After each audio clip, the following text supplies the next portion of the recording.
Welcome to another episode of the Talk Before the Walk. I'm your host, Cool Breeze Justin Christie. How is everybody doing today? I am screwed up because I was watching our video on YouTube as it was playing, so I was getting weird audio. It was messing with me.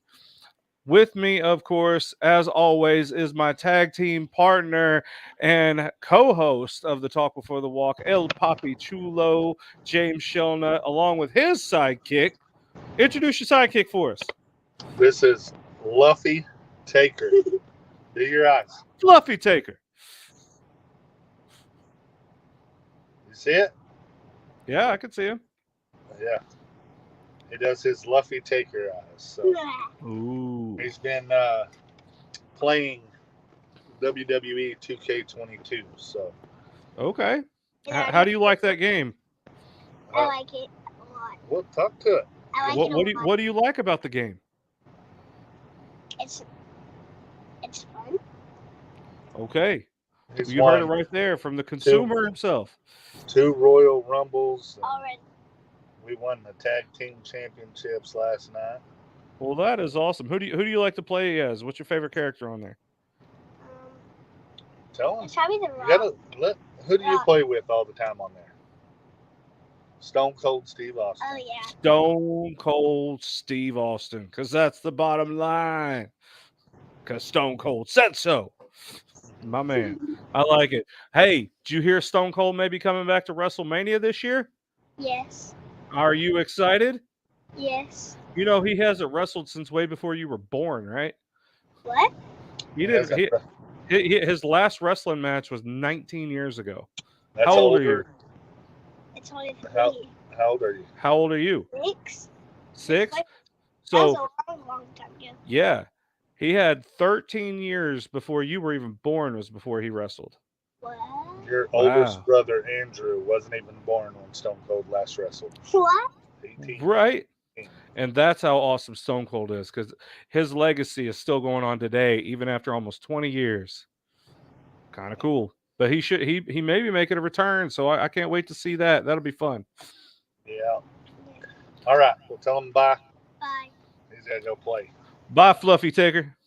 It's a Luffy Taker, not Luffy.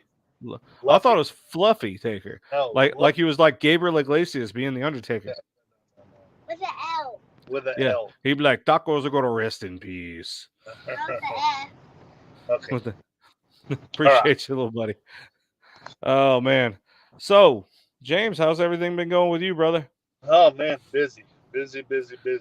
Same. You and I have a crazy work schedule this past week. We had to miss our show on on Tuesday and rescheduled it for today, which I think ended up working out because we got Tommie and we got Alton being able to coordinate within these 2 hours. So it'll be fun. That'll be a cool interview to do. I'm looking forward to talking to both these cats. This is fun. Tommie, obviously no stranger to the Talk Before the Walk. He's been on our show before, with his previous fights that he had with Rage in the Cage. Now he's going to be traveling all the way up to Wisconsin to fight. Do what? Wisconsin. No, it's interesting. They're going to be fighting for the and I'm going to try to pronounce this properly. Ogitchidaa Fighting Promotions. So Ogitchidaa, I have learned, is an Anishinaabe word meaning warrior. Hold on. Move your hands. Are you for real? We're Twinkies. We're Twinkies. What about that, baby? That's hilarious. That is hilarious. Oh my Because we gosh. coordinate this stuff, you know. We didn't even try. We didn't No, even sir. try. That's funny. That That is. is. I like that. Well, it's either that or I was going to wear one of those KO King shirts, but I don't have one yet. You mean? Oh, hold on. Da da da. Well, you One got of those KO King shirts? Yeah. Yeah. Sorry. I thought about wearing one of those, but I haven't gotten one yet. I'm broke. I ain't got no money. Can't afford the They're King stuff. selling like hotcakes and lots. So. I need to get me a Brickhand shirt. Get me a Tommie Brickhand's Britton shirt too, so I can support my Oklahomans. Of coming on here, they have to give 2 shirts. We ought to do that. Get some merch out of this. At least we get something. Maybe we can get the Ogitchidaa fighting promotion to send us some Warrior shirts. That'd be kind of cool. And how to say it, on the back. Well, I lucked out. I found a video because I got onto the Ogitchidaa Fighting Promotions Facebook page, and I started looking at their videos, and I'm thinking, okay, if they're going to have promo videos, somebody's going to be on there saying the name of the promotion, right? I went through almost every one of them. None of them said the name of the fight promotion.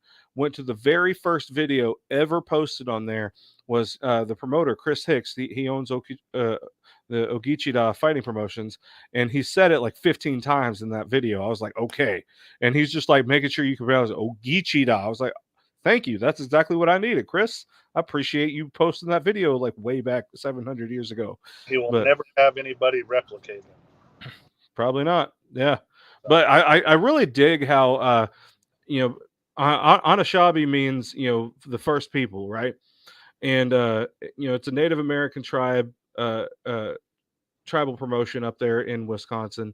Chris Hicks, a proud Native American as well, representing his tribe, representing his affiliation with the tribe as well, and using a tribal word like Ogitchidaa, which, like we said, means warrior, to promote this event and to create a promotion like that. And these will be Warrior Games 12. For this event happening on April 9th. I'm looking forward to catching up with everything on that event. And I'm gonna hold on. I'm just kind of get on here and read up on this. They are from Bayfield, Wisconsin, and like we said, the promoter is Chris Hicks. Yeah, I'm looking forward to this event, man. This is going to be fun. Warrior Games 12. You can get your tickets at ticketor.com. It's TICKETOR.com/WITW. So we will put that in the comment section here. That way, if any of you guys want to purchase tickets, you can go to that website and purchase these tickets and help support local MMA. Let me make sure I got it right. WITW. Okay. That way you guys can support local mixed martial arts, local fight promotions from all over the nation. That's kind of our goal here for the Talk Before the Walk. We definitely want to, cover some national stuff, cover some worldwide stuff like our UFCs and Bellators and stuff like that. But I also want to really emphasize our local and regional MMA from all over the nation. So far we've been able to have a really good working relationship with Rage in the Cage OKC, with Jonathan Ivy's Cage Fighting Championships out of Tennessee. We're hoping to expand into Louisiana a little more, Mississippi. I'm trying to talk to Christian Garola from Biloxi and try to see if we can't get some of those guys out there on the Gulf Coast. Luckily we're going to be able to get some of these. Do what? Jeremy Chow of 5'9" Fights. Yeah, I want to talk to some other fighters out in New Mexico as well. We got BJ Joe Hurst out of, I believe, Texas, or is he in Texas or Oklahoma? I can't remember where BJ's from. He's at a different breed in Lubbock, Texas. Okay, yeah, he's out of Texas. He's going to be fighting in New Mexico, and I'm hoping to get him on the show in the next few weeks. I think he's going to be fighting on April 2nd. So we're going to find out about the fight promotions over in New Mexico. Yeah. We got to give a shout out. Our own Taka Martin Solano got the first round KO last night. All right. Been a while since he's fought, since 2019. He's had 11 straight dropouts. Finally had a guy stick in. The guy was overweight at weigh-ins. And Martin still took the fight. I think he was 5 pounds overweight. Martin still took it and stopped him in the first round. So congrats to him. You talk about a hungry man. That was Martin Solano. Moving on to what, 5-0 now? Yes. That's very impressive. He's got a bright boxing career ahead of him. I'm looking forward to seeing what comes from that as well. Yeah, but he'll be fighting the same promotion that BJ is going to be fighting in. That's what Martin fought in last night. Looked like a pretty good deal. I mean, everything was up to par. I mean, they went above and beyond. They did their. It is online. You can buy a ticket or buy a pay-per-view for it. The commentators, that was a little weird. They were commentating over, the referee and the interview. You really couldn't hear what the interview was after the fight, but other than that, it was pretty good. It was a pretty good little show. Yeah, that may be a production issue as well. So we're not sure. Right. Like the commentators should know not to talk over the referee. Should know not to talk over the ring announcer and the interviewers, stuff like that. I came across that same type of issue with a fight promotion down in Ardmore, Oklahoma. We my company did a very, very low budget production for them. It wasn't low budget on our end as much. It's just that's all that the promoter could afford. And he was one of those type of people that, he would not spend a dime to make a dollar. And he wanted everything for free, and then complained that he didn't get like UFC quality production for the little itty bitty amount of money he was spending. Right.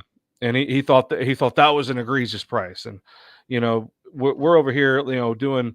I think we did like $5,000 worth of production for like well under half the price, like almost a fifth of the price, and it was ridiculous.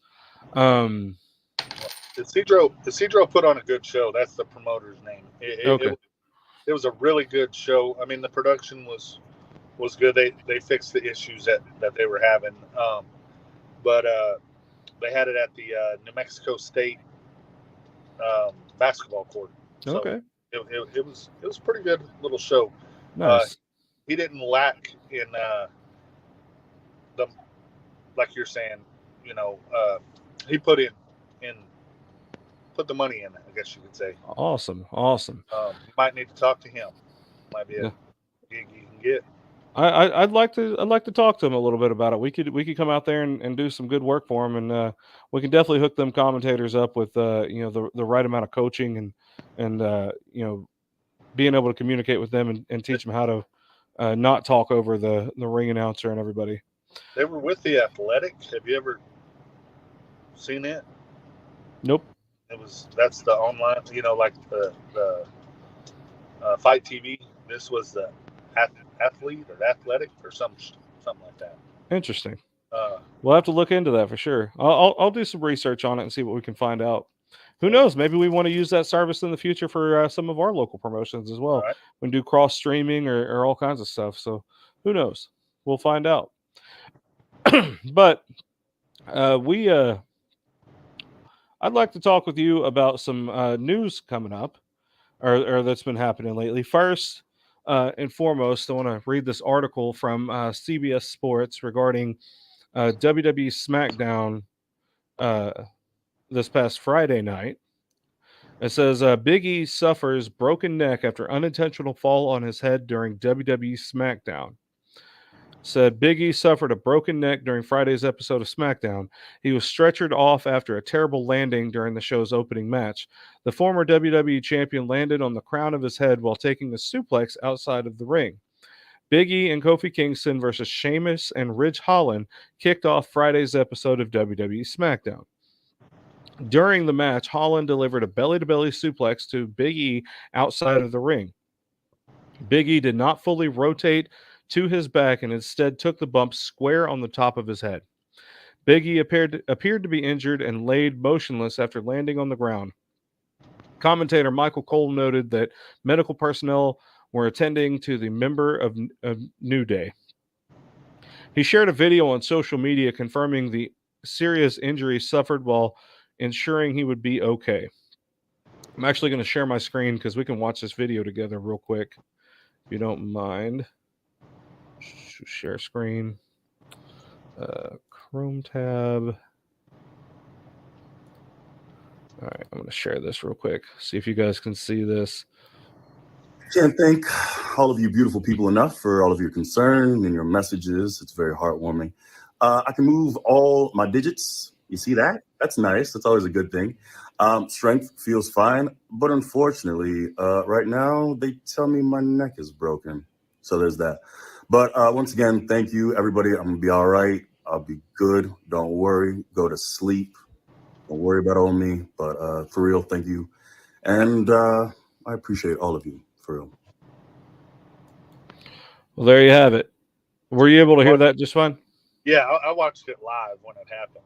Okay. So I was kind of a scary situation, man. It was, and you kind of could tell that it was wrong. Oh, yeah. But, you know, that happens sometimes, like with Brock, with his shooting star. And I just thought it was just part of the storyline to get Big E out. Apparently he broke his C1 and C6. Yeah. That's very unfortunate, man. I don't know what lies in the future and how his recovery is going to go, but we only wish the best for Big E for sure. He's one hell of a performer, one hell of a WWE superstar, professional wrestler, whatever you want to call it. I don't wish this on anybody. This is just the worst nightmare of any pro wrestler. Luckily, he's not paralyzed from it. It didn't affect the spinal cord apparently.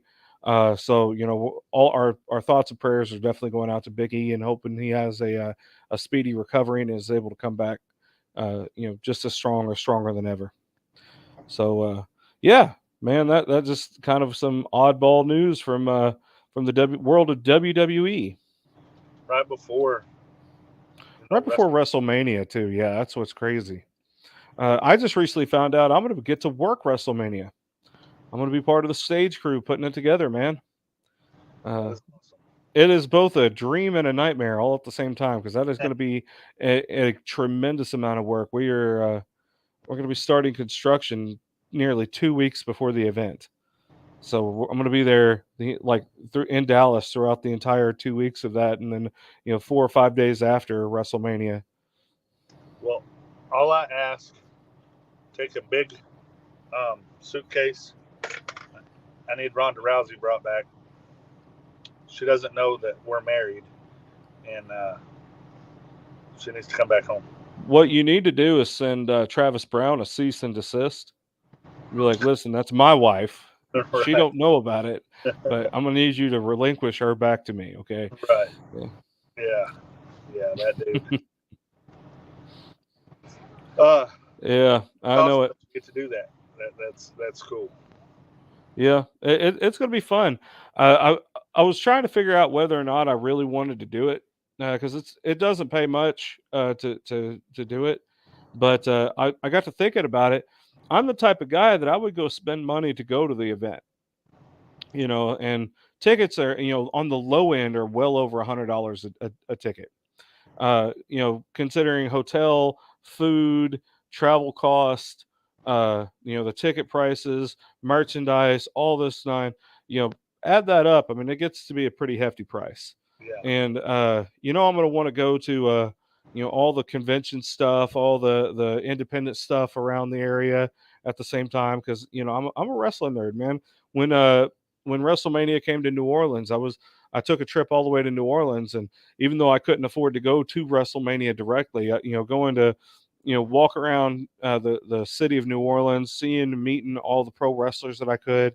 I randomly ran into Carlito, one of my favorite wrestlers back in the day.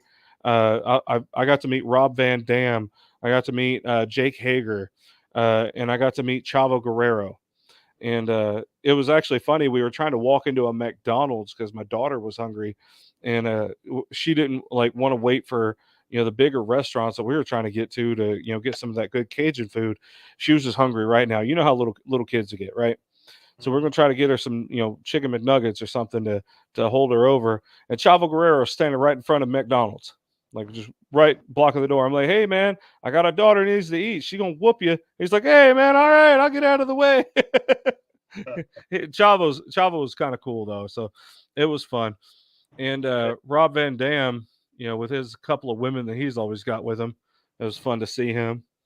But it's a real fun experience. I think we got to see Hornswoggle. That was kind of cool. I think he was just walking through McDonald's that day. So Heck yeah. it's awesome. Like when WWE shows up, they take over the whole town. And what's cool about it is you got independent wrestlers that either have worked for WWE or are looking to try to work for WWE or just trying to come in and do some stuff for their own independent promotions. They're all in the same spot at one time. Right. So it's going to be really fun to get to experience that and just be able to take in Dallas with WrestleMania there all for those 2 weeks and see what all comes out of that. I may end up doing our show either from the hotel room or someplace in Dallas throughout those weeks. I think if you do not get one of the wrestlers, then it's a failed trip. We are going to try. We're going to try.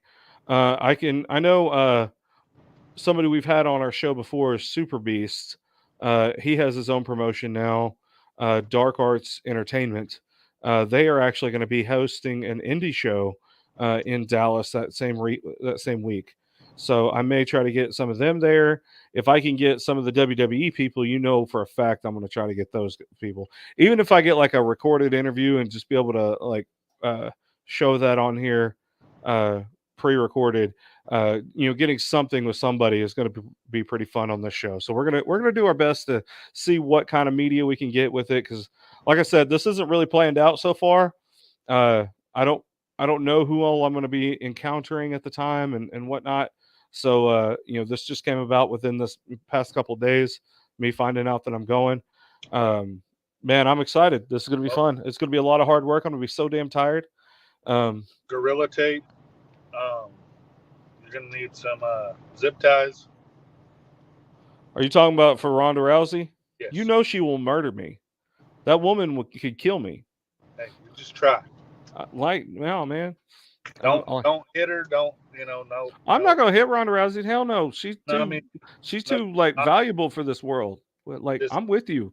I'm kind of thinking, if we could get into a polyamorous relationship with her, can we share Ronda? No. You, me, Travis. There's enough. There's enough Ronda to go around.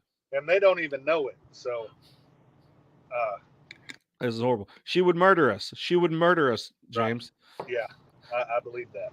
And I'm not even going to try to pronounce her daughter's name. Yeah. But she's not mine. No. This is going to be really fun, man. Ronda Rousey is going to be taking on Charlotte Flair in one of the main events for the SmackDown Women's Championship. Becky Lynch is going to be taking on. Who is Becky Lynch taking on?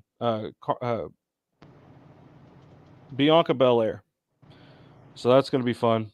Going to enjoy those. You're going to get what is it, Steve-O from Jackass?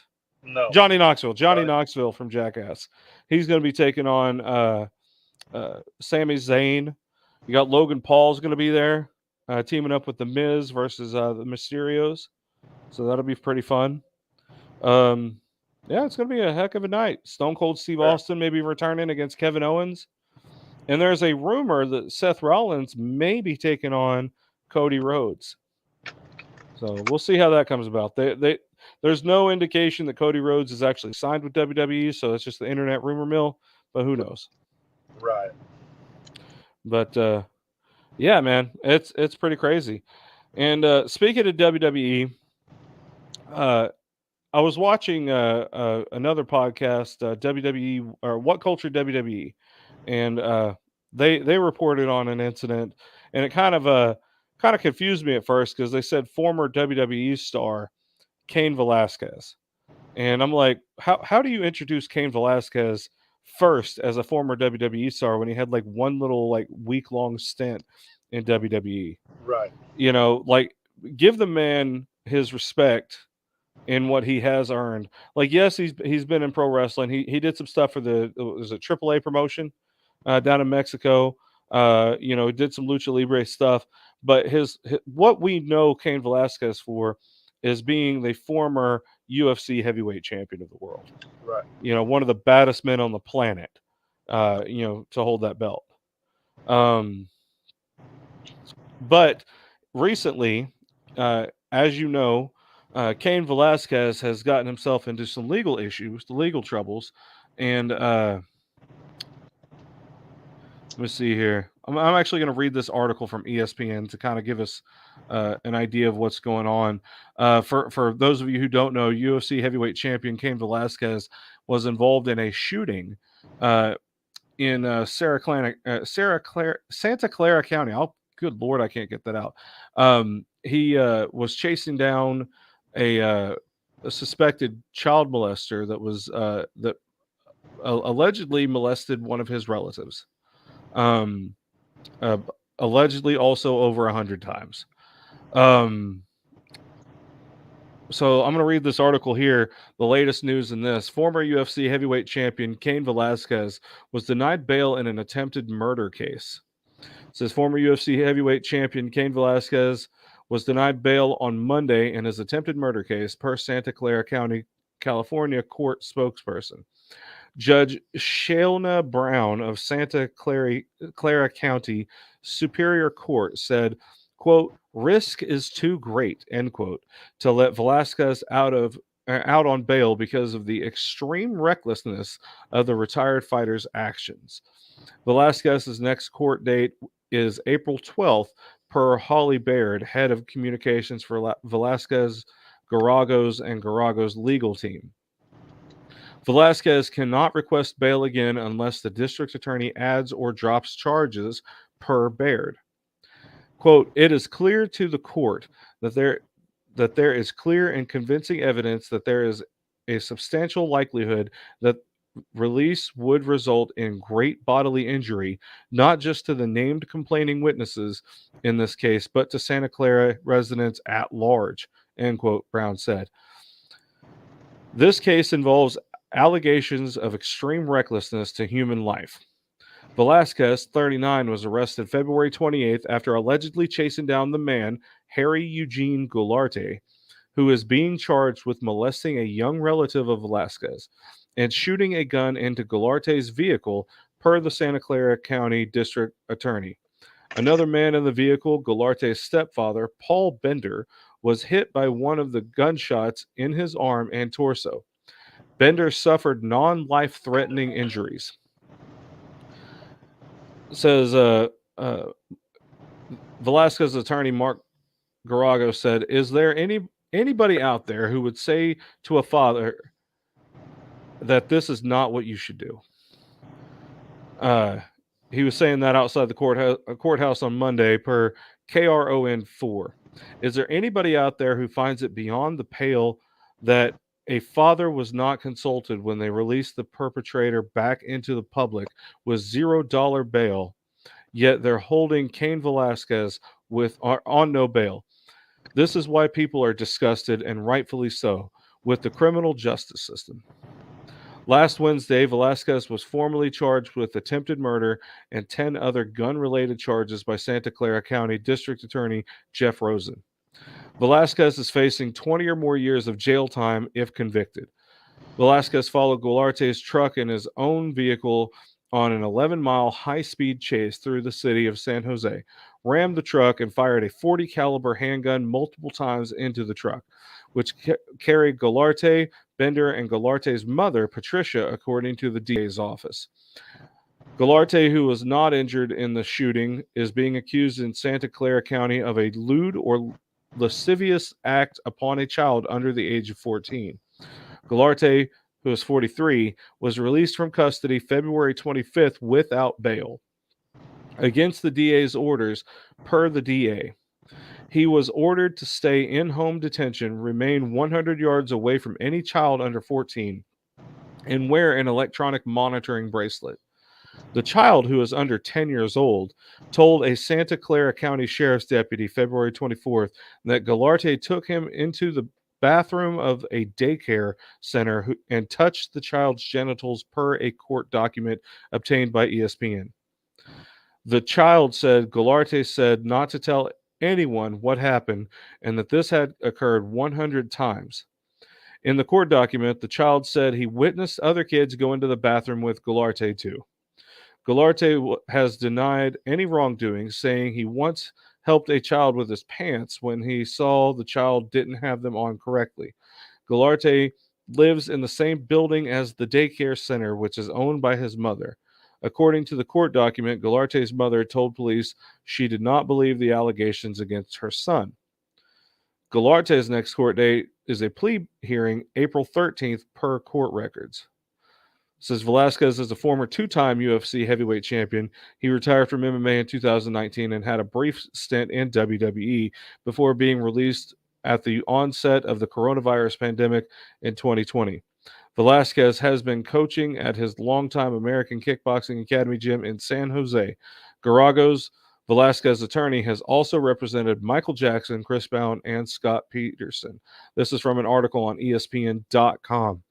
I think we lost James there for a minute. Hopefully he'll be right back. Hopefully we'll figure out what's going on with him. This is a really sensitive topic to talk about, to say the least.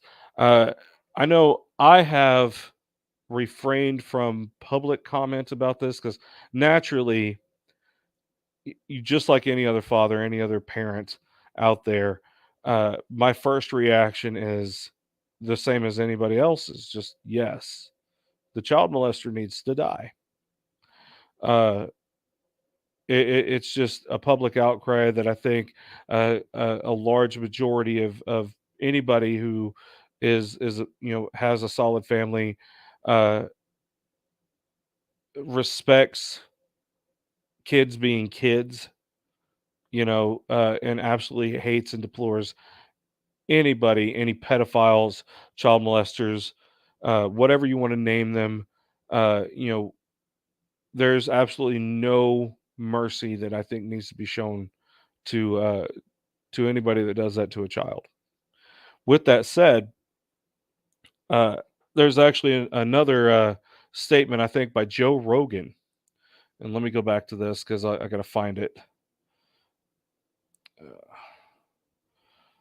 This is on sporf.com. Says, Joe Rogan wishes that Cain Velasquez beat alleged child molester to death.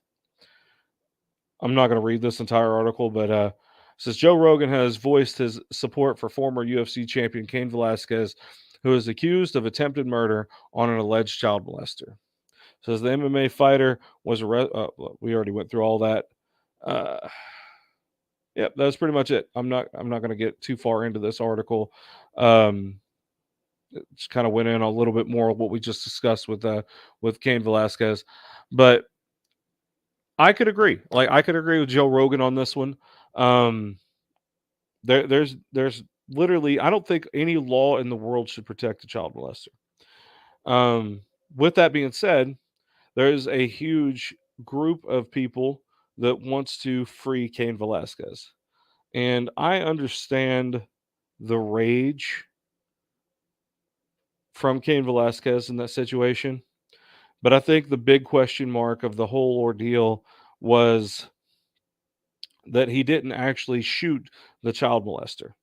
or the alleged child molester. I'll say that for legal purposes. He didn't actually hit the alleged child molester. Um, Instead, he got the stepfather. Now we don't know in this case if the stepfather was involved in any way, if the mother was involved in any way.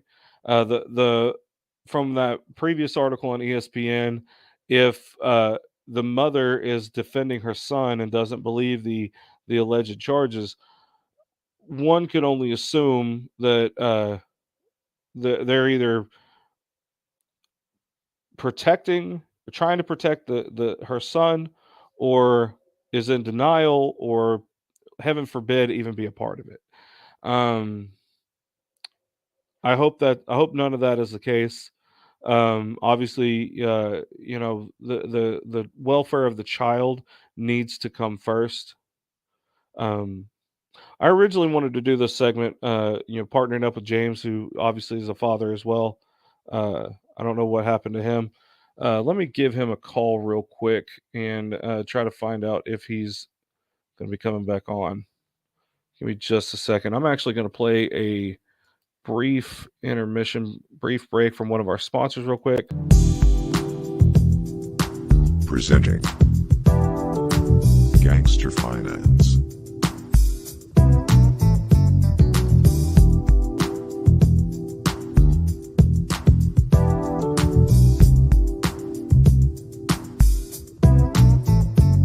For the true OG.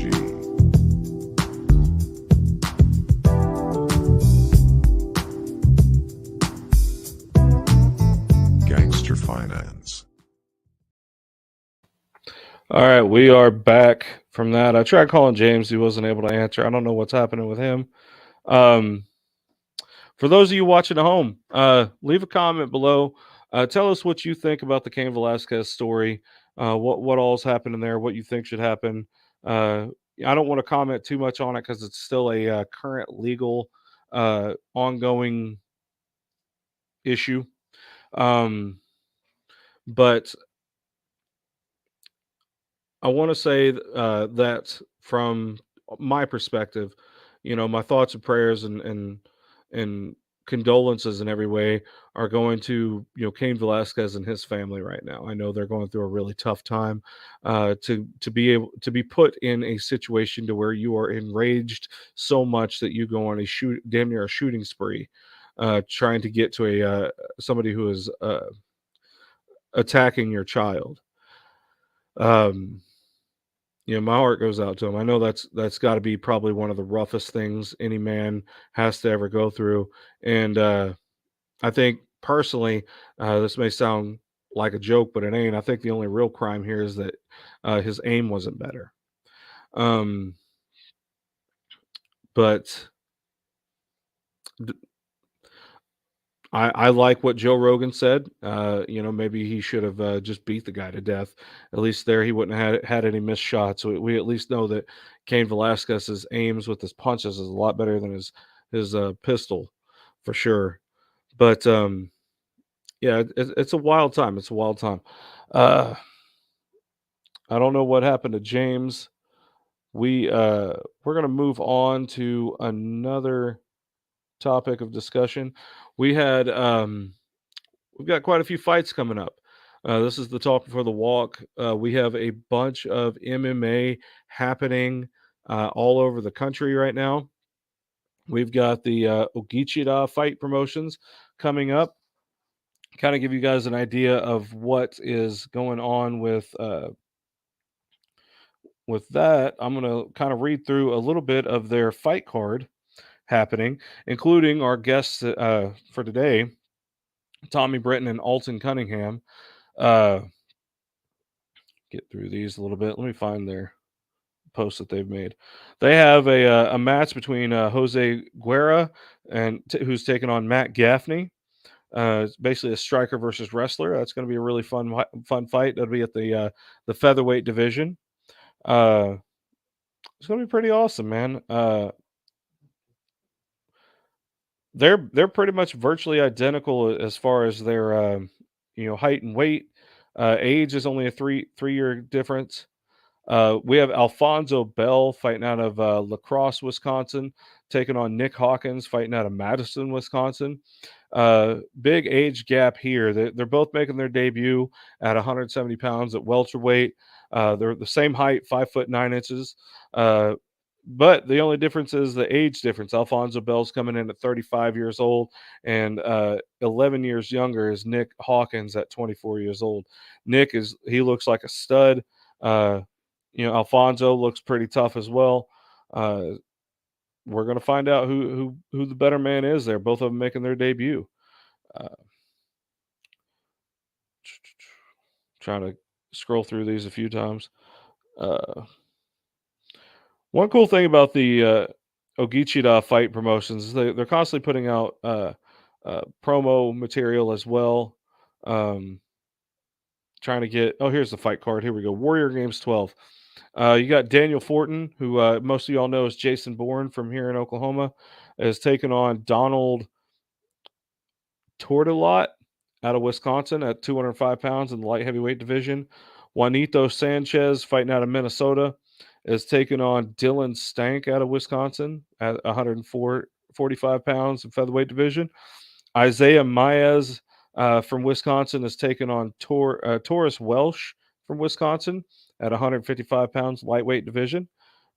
Richie Summers from Wisconsin will be taking on Marshall Getchell from Wisconsin at 185 pounds. You got Colton Zinker from North Dakota is taking on Tommie Molina from Michigan at 135 pounds in the bantamweight division. Excuse me. We have Austin Fisbeck from Wisconsin taking on Zachary Shingara from Wisconsin at 155 pounds in the lightweight division. Jeremiah Jenkins from North Dakota is going to be taking on Rowdy Koshivar from Wisconsin at 205 pounds in the light heavyweight division. Mitch Bulmer from CDN, I don't know where CDN is, so I'm going to have to find that out, is taking on Dominic McHugh from Wisconsin at 125 pounds, man. That's going to be an awesome match. Nate Hensey from North Dakota is taking on CJ Goon from Wisconsin, 155 pounds lightweight division. Raiden Oliver from Michigan will be taking on Obizan Morrow from Wisconsin at 185 pounds.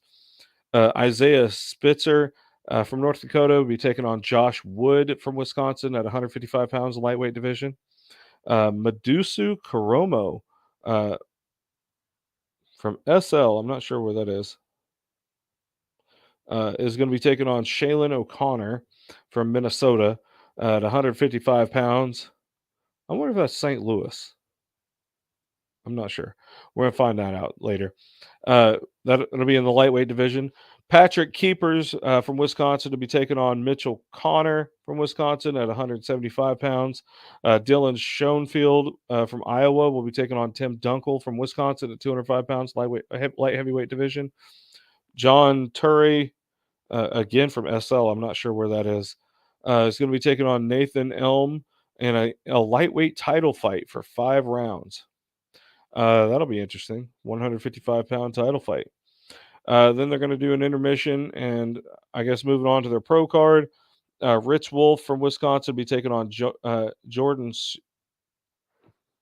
Sufser. I'm probably mispronouncing that, and I apologize. From Wisconsin, 205 pounds pro fight. Alfonso Bell will be taking on Nick Hawkins, 170 pound welterweight pro fight. Both fighters are from Wisconsin. Brandon Apfel from Wisconsin will be taking on Matt Gaffney from Wisconsin, 145 pound pro fight. And Tommy Brickhands Britton from here in Oklahoma is taking on Alton Bowman Cunningham, representing Wisconsin, 205 pound pro men's main event. That's going to be a really interesting fight, guys. Good fight card lineup. Chris put that together. Ogitchidaa Fight Promotions. Man, that's gonna be really awesome. Can't wait to figure that out. I am trying to figure out what happened to my partner James. See if we can get a hold of him real quick. I'm gonna just put him on speakerphone and see what happens. Who knows what we're gonna hear. See what we can do. Can you guys hear that? All right. I'm going to try calling him, see what happens.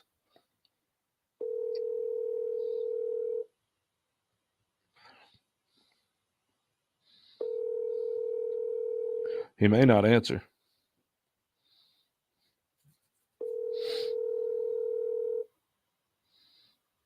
Hello. Hey, buddy. I got you on speakerphone on the show. Okay. Well, I'm having to move locations because the internet's not working right there. Oh, well, that So- sucks. You're in Louisiana right now, right? I'm in right outside of Shreveport. Ah, one of our guests is actually originally from Shreveport, Tommie Britton. Yes. Yes. Home of Tommie Britton. They need a sign that says home of brick hands. Mm-hmm. Brick Hands Land. That's what they need to call it. Yeah. I bet he misses the Yes, food sir. there, because eating here in Oklahoma, you're going to just get fat.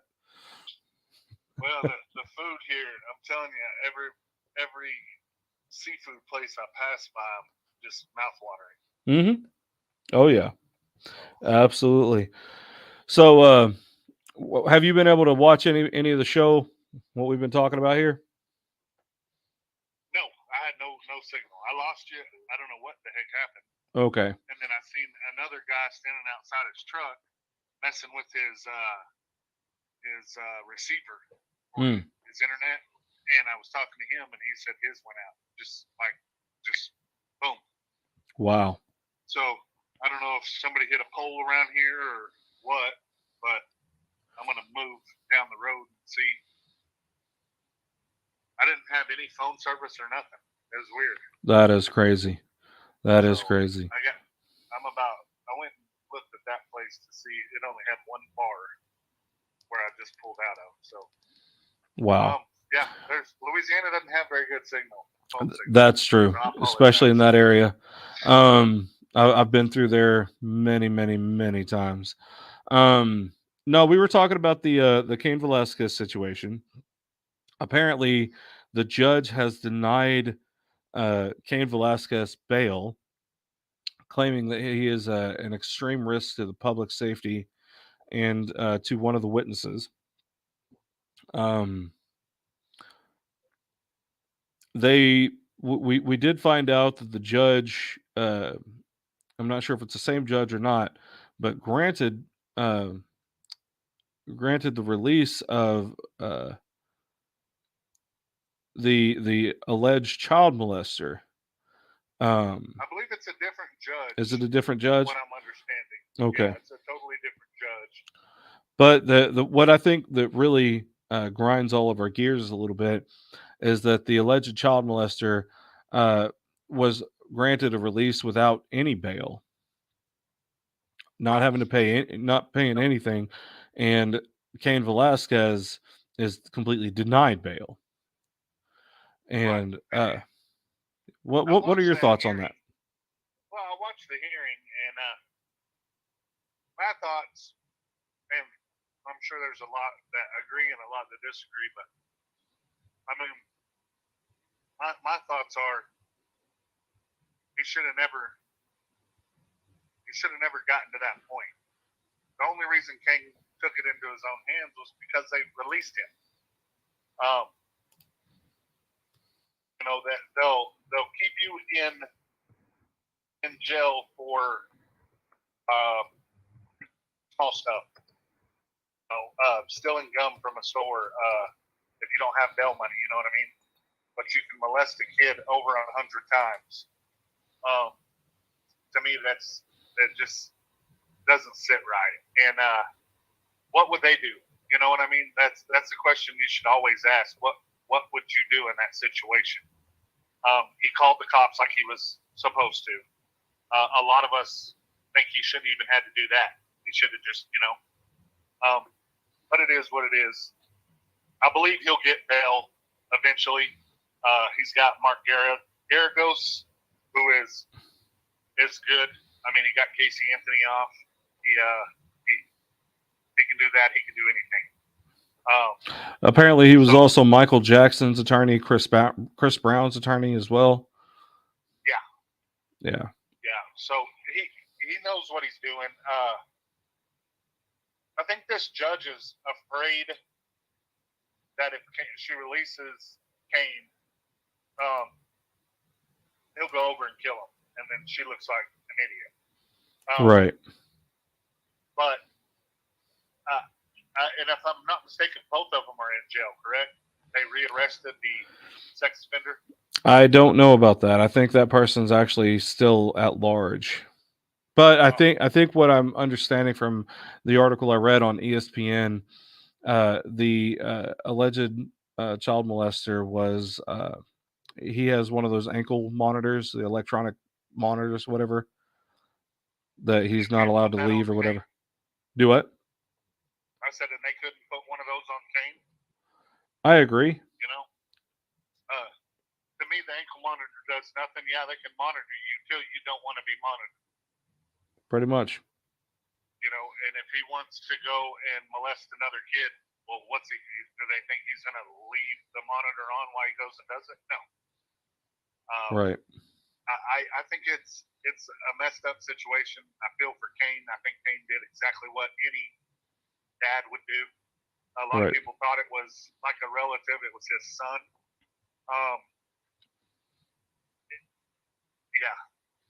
Yeah, I think he did what all of us say we would do, you know, but he did it. And yeah, I think it's upsetting that places like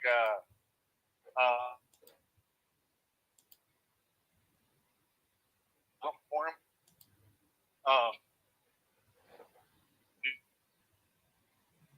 I think that's upsetting. I think there's a lot of factors in this that they're not taking into account. You know, the heat of the moment. You know, all they had to do was call them, hey, this is what we're doing. This is, you know. Yeah. They didn't even do that. So I think the biggest question mark of this whole thing was he didn't actually get the guy that's, you know, alleged to molest the child. Right. He got somebody else and putting other people in danger in his path. And it seems like the only real crime here is that Cain Velasquez is a terrible shot. Correct. Yeah, he should be sentenced to shooting classes, definitely. But other than that, I mean, I think I don't know. I would have done the same thing. I say I would have. You know. I don't think there would have been any stopping me on that because here's also another thing. Who the hell's going to really stop Cain Velasquez? You know what I mean? When Cain Velasquez wants you dead, you know, you would think that Cain Velasquez would be one of the people in this world that could get you dead pretty quick. Right. Like I said, you know, and I just read a quote from Joe Rogan that you know, he wishes that, you know, Cain Velasquez would have beat the child molester to death. Right. And honestly, I feel like that's what should have happened. I think that's probably what he was going to do. I think he probably took the gun just in case. And he got over there and they took off. You know, I mean, and I don't blame the guy for running. I mean, Cain was after me, I'd probably do the same thing. Well, anybody who's you know, taking advantage of children like that, especially for sexual purposes, you know, they're not going to have the balls to fight a real man. Right. You know, they choose their victims. They prey upon, you know, defenseless victims like that. It's sick, it's perverse, and it's abhorrent. And I just got done saying on air, I personally believe that there should be no law to protect child molesters. I agree. I think me and you talked Yeah. about that. It's a hard stance to talk about. It's a hard subject for us to talk about too, because like we don't want to imagine that on anybody. That type of situation should not exist in this world. But unfortunately, we live in a dark world where it does. And I know you're a father to a few kids. I'm not a biological father. I'm just a stepdad myself. But even with my stepdaughter, not I would not be in the right frame of mind to make a logical decision in that point. If I ever found out anything happened, you know what I mean? I would just like I'm getting angry just thinking about it right now. You know, I think we talked about it. I think the only bad thing about the whole thing is it happened in California. And their laws and rules. And, you know, if it happened in Texas, he probably would have got a steak dinner and a beer, you know?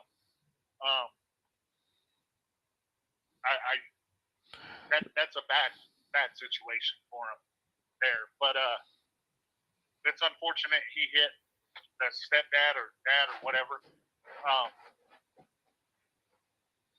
That kind of sucks. It's only unfortunate now because we don't know the involvement of the stepdad. We don't know the involvement of his mother who owned the daycare in question. But if we ever find out that they were ever involved in any kind of way and help facilitate this level of child abuse to not just Cain's son but to multiple children in that daycare facility, man, I would have absolutely no sympathy for any of them. You know, like I said, my only issue with this is Cain missed his target. Yeah, I don't know. I don't know, you know, what else to say about this stuff. We're gonna see how this comes out in court. It's looking like there's a good chance that Cain Velasquez, because he attacked somebody. Well, there's so many question marks in it. It's looking like he's going to be serving a long, long time in prison. I think he'll probably get probation. I really do. I hope it all ends up well for him. I think they'll drop the attempted murder down. It'll be aggravated assault with a deadly weapon. Possibly firing a gun in the city limits, discharging a firearm in the city limits. Yeah, they got him for multiple gun charge issues as well. And that's where he'll get his bail, because they say that you can't get bail now until something changes, and that'll change. He'll make bail. He'll get probation because he hasn't done anything. He's a staple in the community. He does shit for everybody. Mm-hmm. And he's got a lot of backing by a lot of powerful people. I hope so. I hope all this works out, man. I don't know what else to say about any of it. I hope justice is served properly, not, you know, I don't know. I'm going to refrain from any further comment until we learn more about the situation. But I wanted to make sure we were able to cover that on our show a little bit. Absolutely, yeah. And I think it'll change pretty rapidly here. It'll start changing. Yeah. How close are you to finding a parking spot? A good one with signal. I am trying to see where I'm at. What's funny is I was listening to Busted Open Radio earlier on Sirius XM, and I think since today's Sunday, they were doing a replay of Saturday's show, and they had Bully Ray and Mark Henry hosting the show, and Tommy Dreamer called in because they were going to do the weekly winner, and Tommy Dreamer apparently was en route in New York to an indie wrestling show that he was going to be a part of, and he had to pull over because the weather was so bad there. And he ended up in front of a Dunkin' Donuts, just sitting in his car, you know, trying to, you know, he ended up calling in the show and being a part of the show from his car. And it kind of reminds me of this situation right now with you. You got any Dunkin' Donuts near you? No. I got a bunch of trees. Bunch of trees. You were near a fuel station what is it? A Love's? Do they have any good Yeah, that's restaurants where in I there? was. Okay. I was at a Love's when that happened. Mm. It says I am Lake Claiborne State Park. Okay. What I'm by. I don't have a clue. I'm in between Shreveport and Monroe. Okay. So Heading east, huh? Eastbound and down. yes, headed to Opelika, Alabama. Opelika, Alabama. Good times. Been through all that area. Wow. Well, we are going to take a brief break for a minute, and we're going to come back with who did I say we were getting first? I think it was Tommie. I got to check my messages because I remember I told one of them we're getting first, and I did not write that down like a good Can I do podcaster that should from do. here? Huh? Can I do that from being on the phone or no? Possibly, yeah. I don't know if you're going to be able to hear them. Matter of fact, on my end, you would not be able to hear them because I've got headphones on.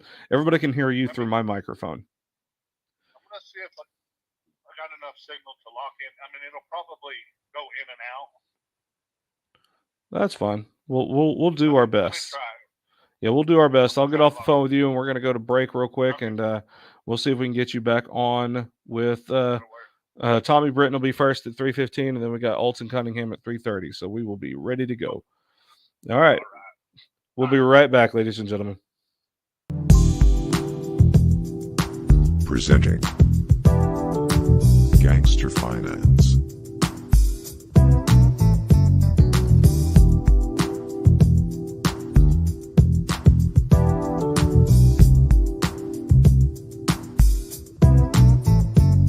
For the true OG.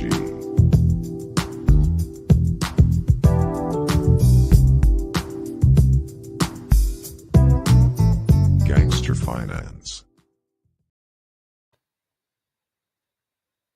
Reading these comments here in the comment section. I don't know who Bruce Bobtrotter is. I'll bring this up here. Let you guys read this comment. We don't hide from anything here. Says here, I'm not sure about. I don't know why I put that up there. My bad. Let me get this back up here. All right. Says Khalil Roundtree just starched someone in anger / rage, and now you expect us to believe you're all about valuing life. You don't use violence like that to talk about valuing life and not hurting anyone. He also goes on to say, it's contradictory and to tell me to shut up, you idiot. I kind of feel like this is like those mean tweets from like the Jimmy Kimmel show or whatever that is. I don't know anything about Khalil Roundtree. I don't know who that is. Let's Google it real quick. Khalil Roundtree. There it is. First thing popped up. There we go. Thank you, Google.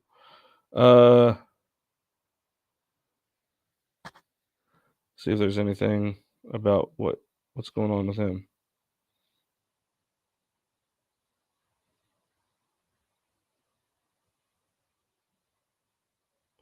Not sure what's happening. Okay.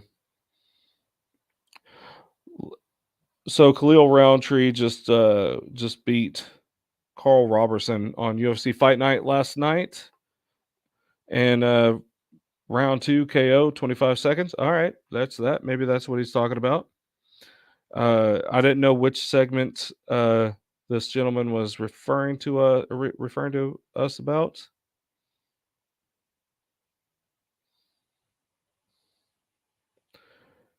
All right, really confused. All right, good times. But hey, congratulations to Khalil on that victory yesterday. That's gotta go back and watch that. I was working all day yesterday and was not able to watch any of the fights yesterday, so I'm kind of at a deficiency on that. Hey, we got James back to our stream. Hopefully, he'll be getting video soon. I'll bring him up. But here in about 10 minutes, we've got Tommie Brickhands Britton going to be joining us on our show. He is going to be fighting Alton Cunningham on April 9th at the Ogitchidaa Fight Promotions Warrior Games 12 event. see here. We can find a little bit more information on where that's going to be and everything. Let me pull this up. All right, that'll be at the Community Rec Center. We'll get you guys the address to that real quick. Pull that up. If it'll come up. 2501 Pierce Avenue, Marinette, Wisconsin. 54143 is the zip code to that. The Community Rec Center. It's a stadium, arena, and sports venue. April 9th, you can get your tickets at ticketor.com/WITW. And this is going to be pretty interesting, man. I'm looking forward to it. Ogitchidaa Fight Promotions. I am curious. I'm going to look in maybe. Nope. Not sure. I'm just wondering if this Bruce guy was like responding to somebody else or what was happening there. I know there's a little bit of a delay here, so I'm trying to figure out which comment or which portion of our show he was talking about valuing life. Really confused, but it is what it is. James is messaging me. He said this signal sucks. That's okay. We'll just get through this with or without you for today. I know you got to get to work and do some traveling. That's kind of, we're working men. This doesn't necessarily pay our bills yet. We're trying to get some good sponsorships and support from our MMA community, from everybody, so we can keep these shows going. So we don't have to focus on other things right now. But it is what it is. Well, I think I'm going to go ahead and bring up Tommie and kind of talk with him a little bit early. I know he's originally scheduled for 3:15, but we're going to get him in here a little bit earlier because I know he's probably just getting tired of me rambling on by myself. And to be honest, ladies and gentlemen, I'm a little bit lonely doing the show. James is busy. His signal sucks, so I need another tag team partner for now. I'm gonna pull up my good friend and my homeboy from also from Louisiana as well, Tommie Britton. Man, I love Tommie. You're gonna love him too.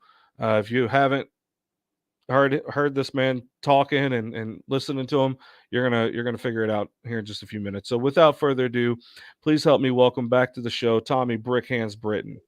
Tommie, what's going on, brother? Yo, what's up, man? How you doing?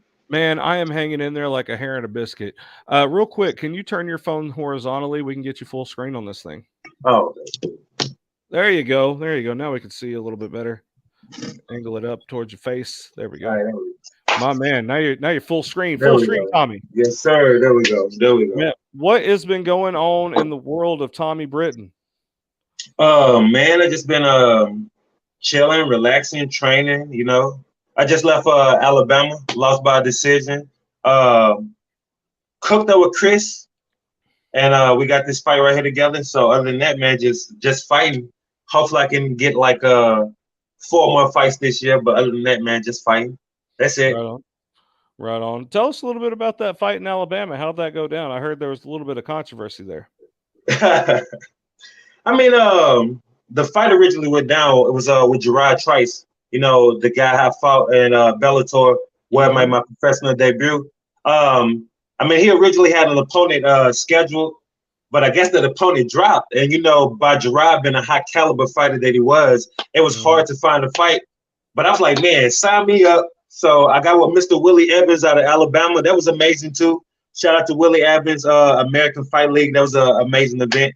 I got out there to fight Gerard Trice. I mean, it was a good fight, man. But shit, when you're going to get somebody like Jackson Wink, like one of the greatest coaches in the game, like he formulated another game plan throughout the fight, and I mean, Gerard was able to sink in a decision. But other than that, man, that's what happened. That's how it happened, man. Jackson Wink is just he's just a chess master when it comes to coaching these guys. Right.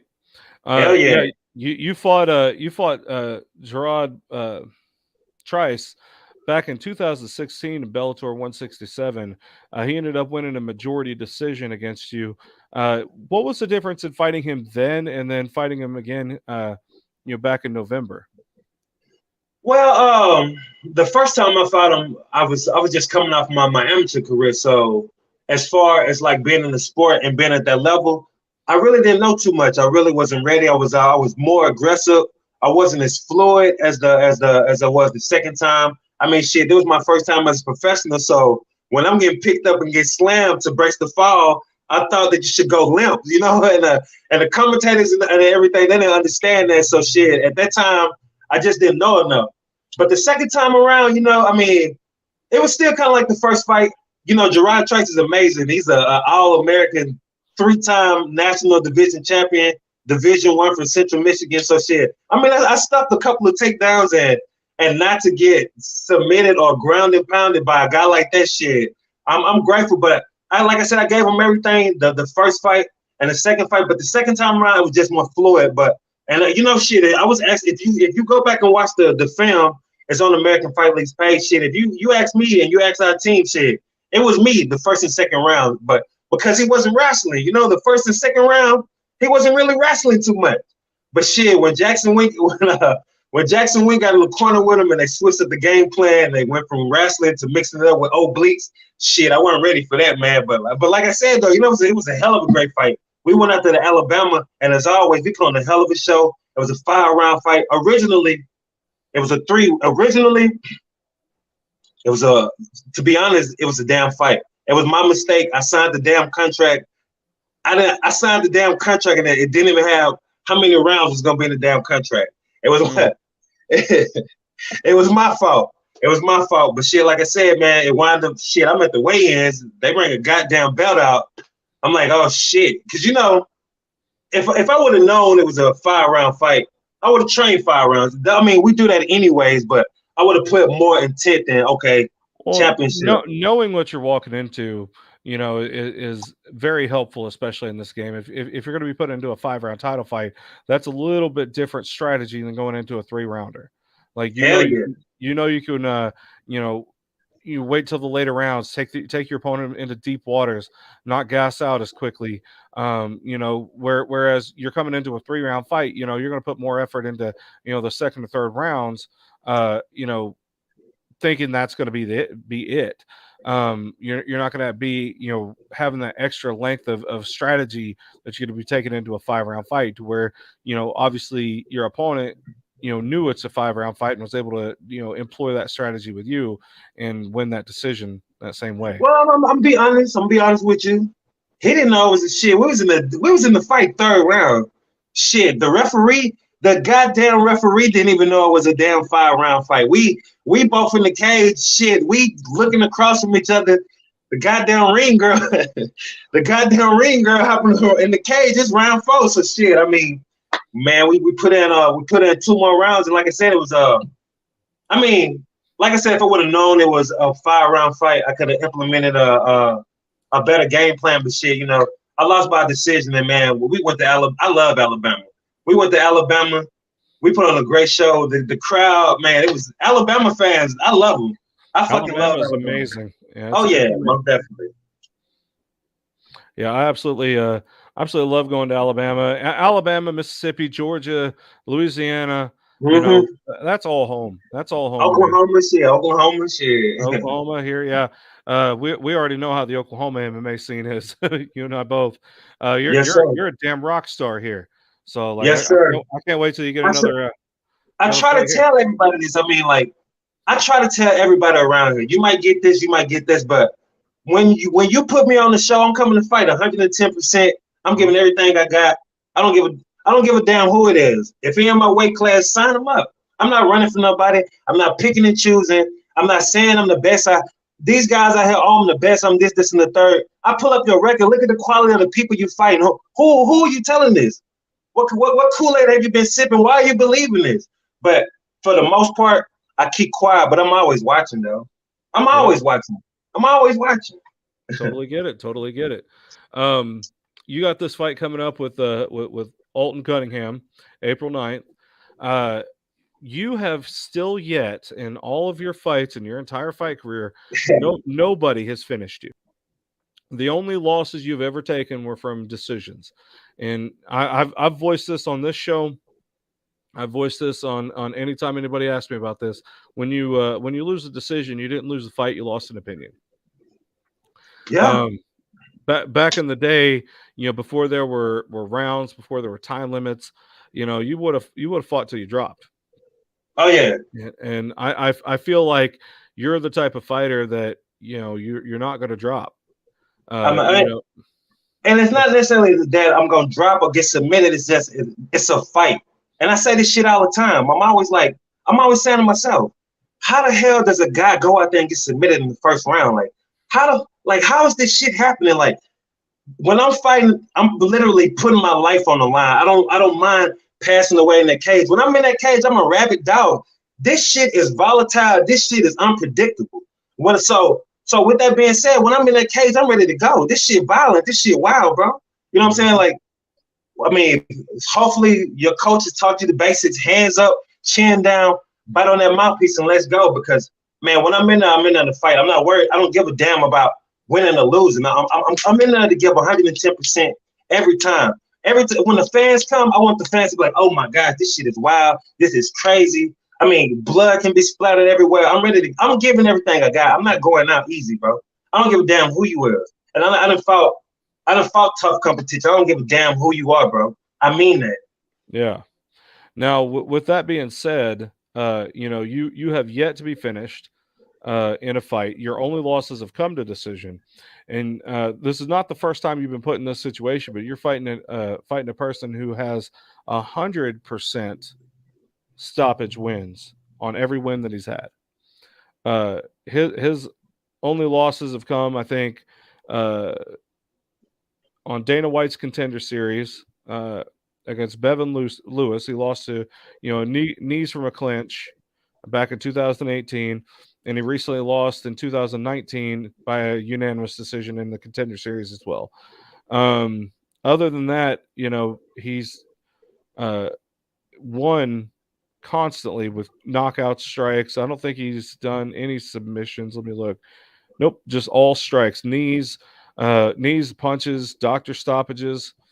100%, 100% stoppages for every win that he's been in. So you've been in a situation similar to that.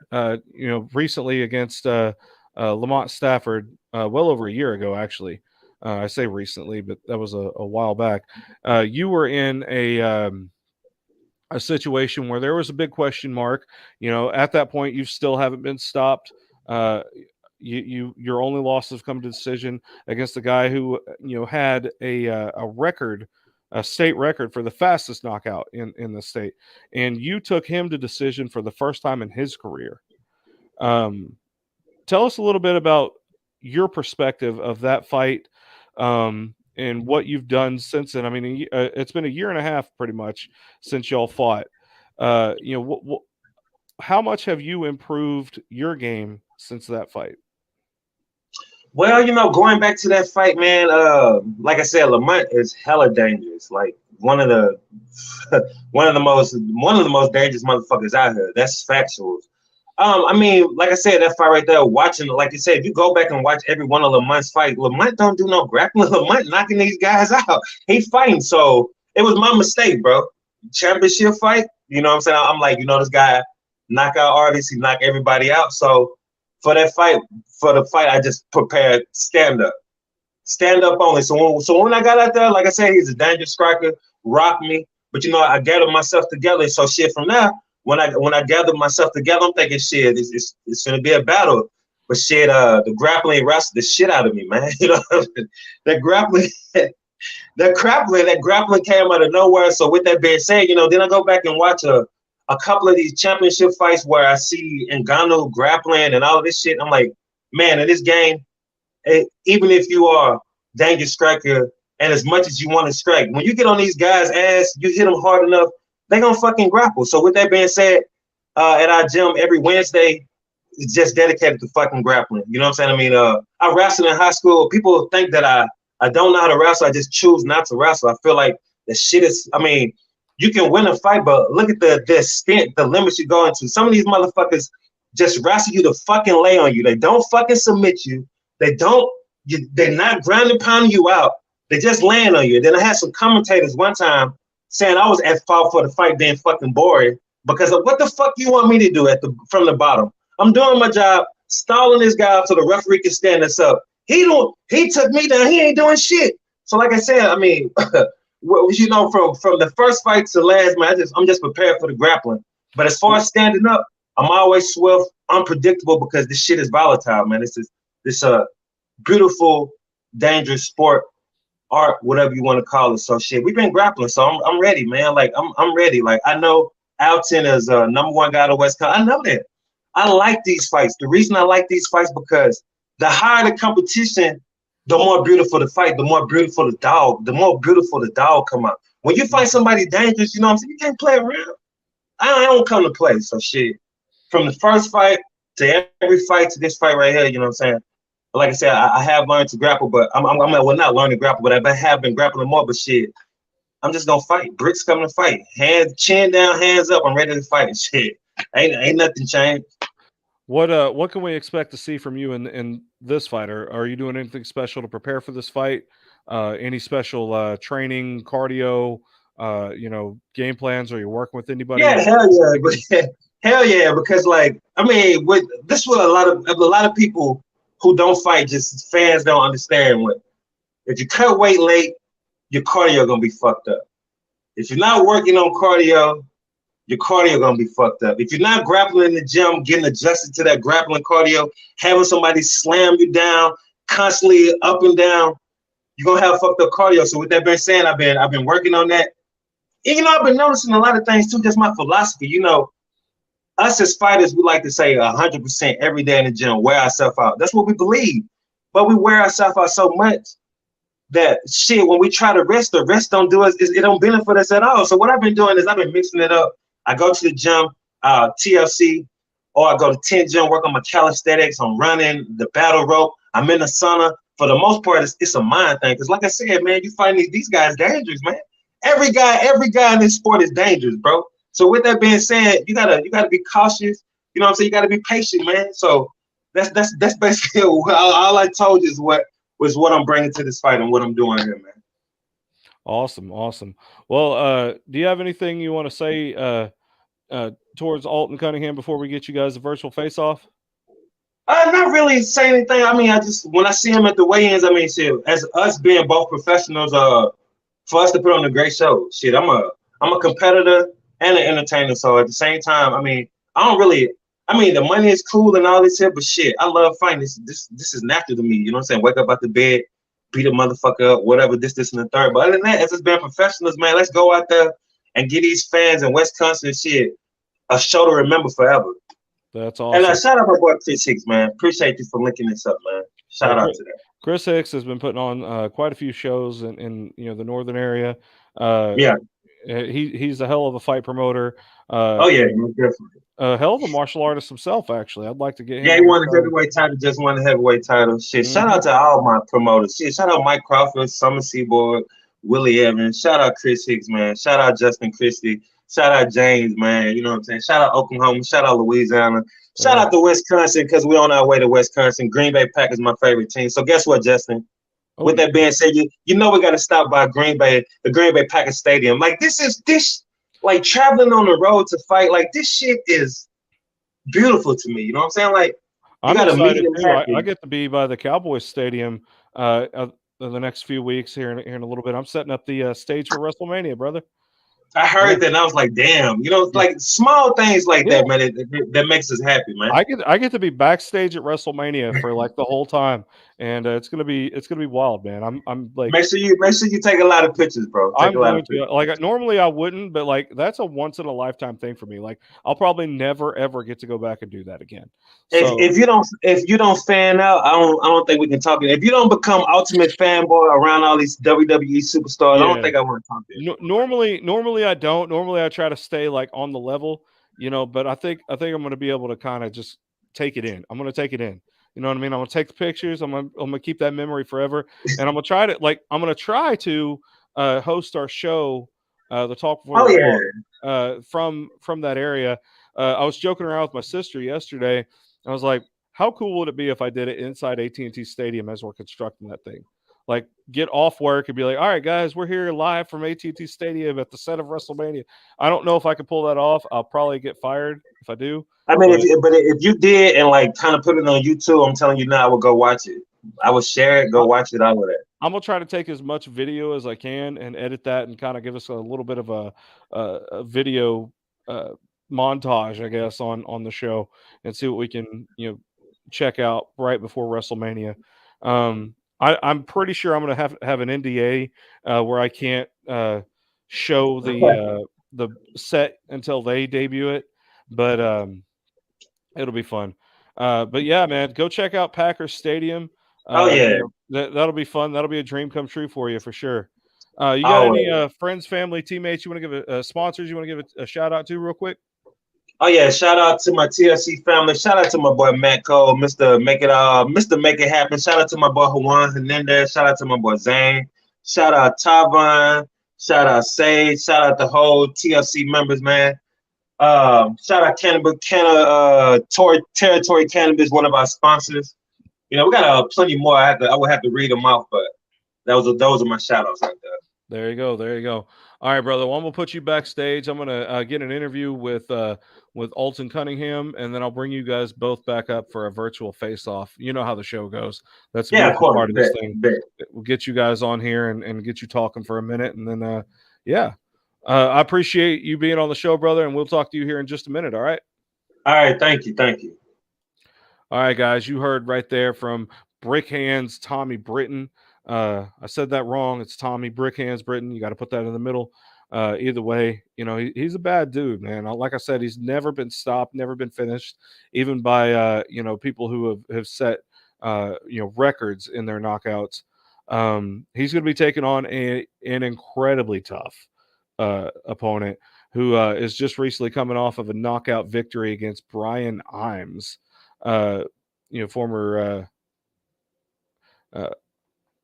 Brian Imes has been, a big name in the business for many, many years. I think since 2008, been fighting all over the world. And Alton Cunningham was able to knock him out at his last event on January 29th. I was looking at Alton's record, and there was a stint between his amateur and pro career that he went 11 straight fights on an 11 fight winning streak before taking his first professional loss. And that was before he got to the Contender Series. So 11 straight fights between amateur and pro, knocking people out, doctor stoppages, knees, punches, dangerous on the feet, dangerous with his feet and with his hands. I'm looking forward to it. He is the number 1 ranked fighter in Minnesota. He's the number 13th ranked fighter in the U.S. Midwest. Number 22 overall in the United States in the light heavyweight division. Number 1 ranked light heavyweight in Wisconsin. Number 3 ranked light heavyweight in Nevada, and number 9 ranked light heavyweight. I'm getting tongue-tied in the U.S. West. So highly decorated, highly ranked fighter according to Tapology. I'd like to welcome to our show for the first time. Please help me welcome Alton Bowman Cunningham. Alton, how are you doing, brother? Welcome to the Talk for the Walk. I'm doing good, man. Thank you for having me. Am I pronouncing your nickname right? Is it Bowman or is it Bowman? The Bowman. The You Bowman. gotta have the D in there. Okay. Yeah. The Bowman. Okay. Well, tell us a little bit about your nickname. Where'd that come from, man? Oh, it actually came from high school. So I was a class clown, and we had a substitute teacher in one of my classes, and I just made up a BS name. I said something like my name was Marvin the Bowman Beatster, and like she called me the Bowman for the whole class, and that just kind of stuck with me. You know what I mean? So that's just who I am. That's just who I am. That's awesome. That is awesome. Tell us a little bit about your background in martial arts and how you developed into the fighting world and then eventually into pro fighting. Yeah, man. So I grew up a professional wrestling fan. Me and my whole family, my grandmother, my grandfather, they all love pro wrestling. So anytime I went over there, that's what I got to watch for every single pay-per-view, every Raw, every SmackDown, WCW, ECW, WWF when it was called that. Like I got to watch that. So like Mhm. I always was I was always and I always wanted to be an entertainer, you know what I mean? And for me, I always wanted to be under the bright lights. So it was just a natural transition for me. So I thought I wanted to be a professional wrestler, but as I got older, I felt like I didn't really feel confident in it. And so when I watched Brock Lesnar actually transition into from WWE to the UFC, it made me interested in UFC a little bit more. So I don't know, man. I started watching the sport a little bit more, started playing around with my friends a little bit, and I felt like this is what I just knew this was my calling. And it wasn't until I watched Fedor Emelianenko that it was like, all right, this is what I'm gonna do. I mean, you watch this dude who's 220 pounds going against 300-pound fighters, 400-pound fighters, you know what I mean, and just taking them out, you know what I mean. That's freaking like WWE, like, you know what I mean. So like, I was incredibly impressed with that, and that's always, that's always what I wanted to. That's what I wanted to do. I want to be an entertainer. You know what I mean, and I want to compete against the best fighters in the world. And yeah, so.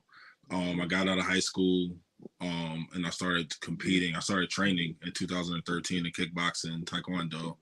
Okay. 2014, I had my first amateur fight.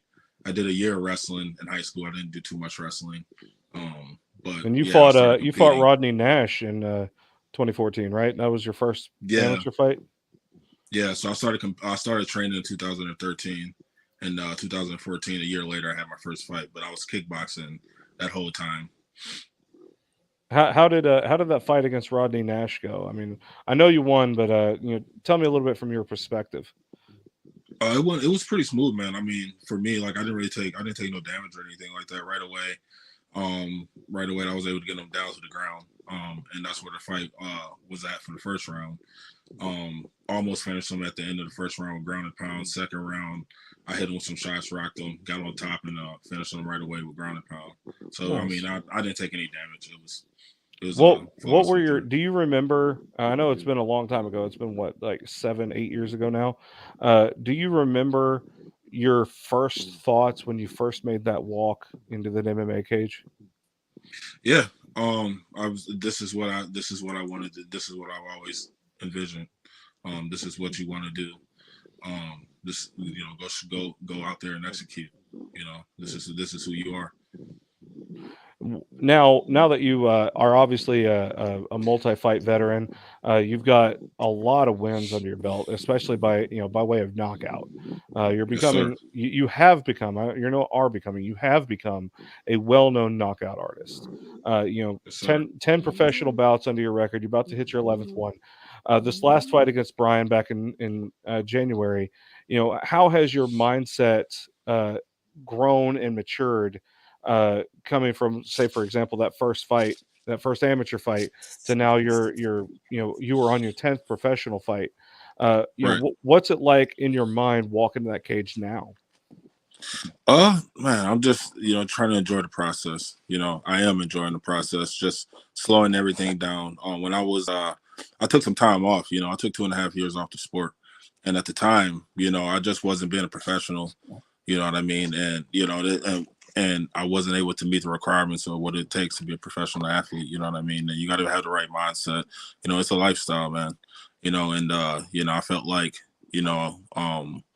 that I knew that at the time that I wasn't ready for the moment, and I was holding myself back. So, I love the sport too much to hold myself back. So I stepped away for a bit, and I knew when the time was right, I was going to come back, but it was only going to be on my own terms. And when I'm ready to give it my all and give it 100%, you know what I mean? And just right now, man, I'm just in a good mindset. I'm able to just enjoy the moment, have fun out there, be me, and just execute. That's important. Execution is important. And, I don't know, the knockouts, that just, I'm fortunate with that. But, at the time, again, I wasn't being professional athlete, you know what I mean? That was just, I'm not trying to just say this, like try to be cocky or anything like that, but I was truly, at my best 50%, man. I was training, like skipping training and stuff like that, only training 3 times a week, 4 times a week, you know what I mean? And, it wasn't until, I met Glover Teixeira, and went out there and started training with him, that, I saw what it took to be a world champion, and that's always what I wanted. You know what I mean? Like, I'm not in this sport to just make money. I mean, yeah, I am here to make money. You know what I mean? I want to make the money. The money's going to come, but I want a world title, man. And I was able to go out there and see what it takes to be, a champion, and I've been out there, fortunately, as a sparring partner for him for, multiple camps now. So I'm grateful to see that work. And, now, I'm just embodying what it requires to be a professional fighter. It's who I am. It's in my DNA. You know what I mean? So I just go out there and have fun, man. You know what I mean? But now, I'm really putting in the work of what it takes to be a professional fighter. And, like, again, like I don't go out there just, to look for the knockout. You know what I mean? I go out there to seriously hurt my opponents. You know what I mean? And, if the knockout comes, it comes. You know what I mean? But, I'm well aware of, my ability to knock these guys out. But, at the end of the day, I'm just looking to touch them as much as possible. And, if they fall, they fall. But, I just know what I'm good at. You know what I mean? I'm not really worried about what they're gonna do. You know what I mean? Because I know me at my best. They have to worry about that. So I get you. You have been on the Contender Series twice now. Right. Right. It hasn't fully worked out. I don't know what all happened there. Tell me a little bit from your perspective about that process and what all happened on the Contender Series. Yeah, the first time, I just, I got my ass whooped. You know what I mean? I just wasn't ready for the moment. Honestly, mentally, I wasn't in the right mind frame. And things was rushed. The UFC come calling, man. You're gonna take it, man. I was 11 months into my professional career. Mm-hmm.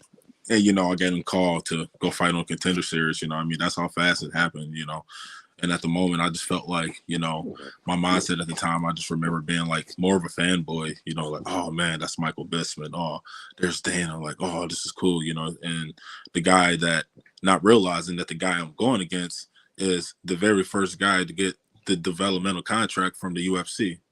Nobody else has got that. He was the very first fighter, so this dude was ready. So while I'm going in there trying to having fun, enjoying the moment, this dude is ready to come in there, ready to go. You know what I mean? So, you know what I mean? But I learned so much from that fight. And, it's an incredible experience. I mean, that's all you can do. The sport just wins and losses, man. It is what it is, right? You just get up. Exactly. And You the winner, you learn, right? Speaking right. of which, What I mean? What have you learned specifically from those experiences? Man, just really for me, to slow the game down, just really to execute. I learned how to truly execute, what I mean, to be myself, you know what I mean? Because that's really what it's about, man. It's about being able to execute, you know what I mean? Because, again, everybody's, me, if you're at your best, you at your best is imposing your will, forcing them to adjust at your pace and what you're doing, you know what I mean? So for me, the game has slowed down so much more for me. I got so much more tools in my arsenal. I'm just an involved mixed martial artist. I was raw. I was so raw in my career at the time. I just joined I was training at like a little martial arts dojo for like majority of my amateur career, and then majority of my pro career until I got that fight. Then I moved to my first mixed martial arts gym at that time. So like I was just a baby, in regards to my skill set, and now, you know what I mean? Like I went from that to being a training partner for Glover Teixeira and a lot of other guys, you know what I mean? And, I hold my own against these guys. So, I know what it takes, but I also know what I'm good at, and I'm just I'm still evolving, man. I'm still evolving. So, it's just the game has slowed down so much more for me. I totally get it. Totally get it. What do you know about your opponent, Tommie Britton? You're fighting on April 9th. I don't really know too much. I watched a couple of his fights, like just in a little bit, just to see what he's about. I know he's a brawler. I really don't see, too much that he can really bring to the table. I mean, for me, but it is what it is. It's a fight, but I'm just gonna go out there and do what I do, and he's gonna have to adjust to what I'm doing. But I mean, it's not gonna be nothing. It's not gonna be anything different. I'm gonna take him out as well. Awesome. obviously, you've seen the promotions on everything. Tommy Britton has yet to be finished in a fight, yet you have a 100% finish rate. Does that concern you in any way, or are you making any kind of adjustments to where you may end up going to a decision with Tommy? I mean, you always got to be ready for it, go to a decision. You know what I mean? My conditioning is on point. My grappling is on point. My strike is on point. I train every single day. My I grapple every day. So, I mean, there's really nothing.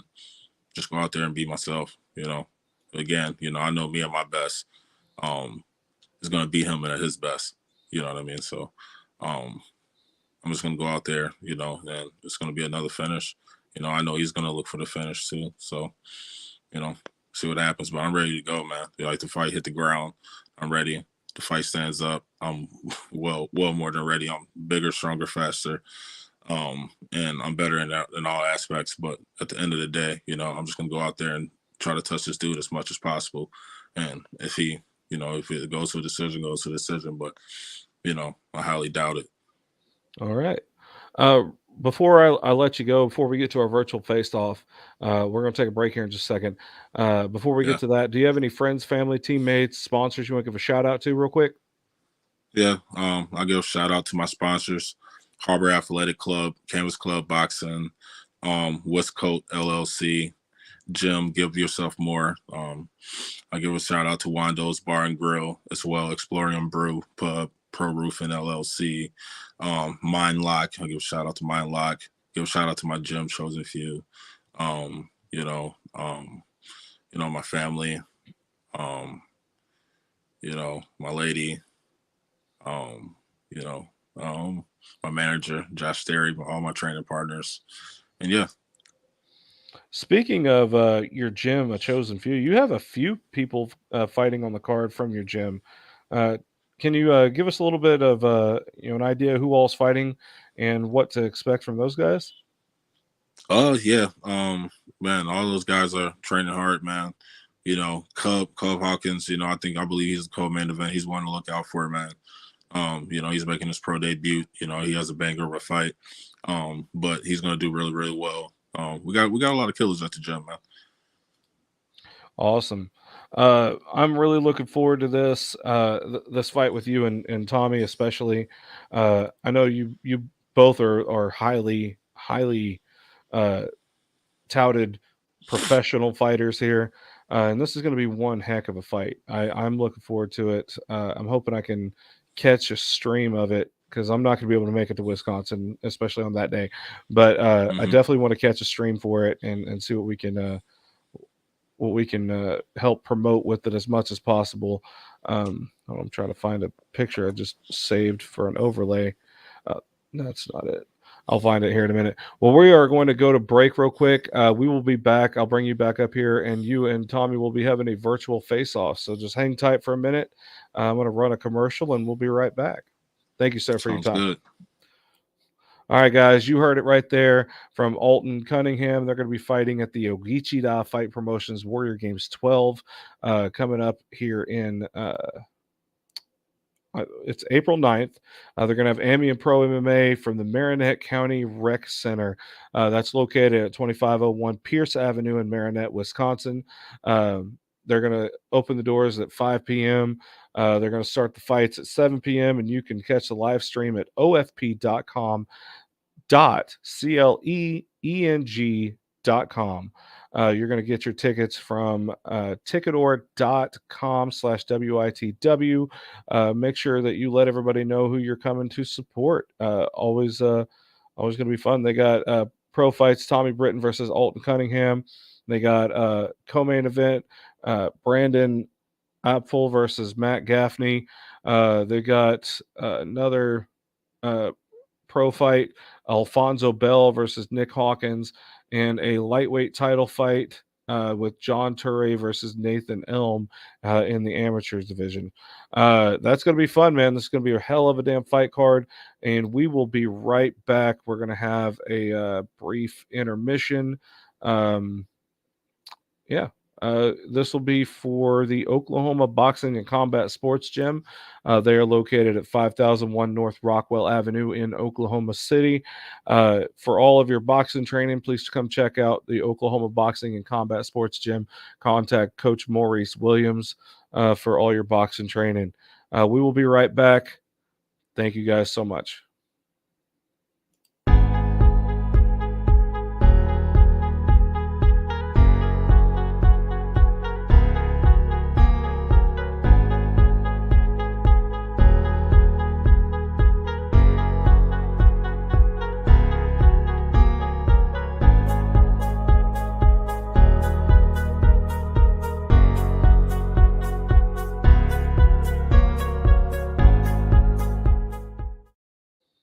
All right, guys, we are back once again.